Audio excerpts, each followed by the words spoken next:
مردوں کو زندہ کر سکتا تھا۔ تیرے نبی کے پاس اگر یہ طاقت ہے تو دکھاؤ۔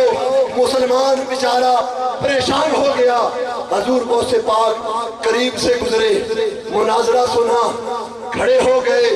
حضرت عیسیٰ کے امتی سے کہا، اے میرے نبی عیسیٰ کے امتی، میں حضور کا غلام ہوں، نبیوں کے سردار کا میں ادنا سا غلام ہوں، تم اس باس میں نہ پڑو۔ تم مجھے بتاؤ، اگر یہ فقیر تمہیں مردہ زندہ کر کے دکھا دے تو کیا تم میری نبی کی عظمت کو مان جائے گا؟ حیران ہوا، عرض کی حضور مان جاؤں گا۔ فرمایا آؤ پرانے قبرستان میں لے گئے۔ فرمایا اے حضرت عیسیٰ کی امتی، جس قبر کے اوپر تیرا دل مانتا ہے، جس کے اوپر تو مطمئن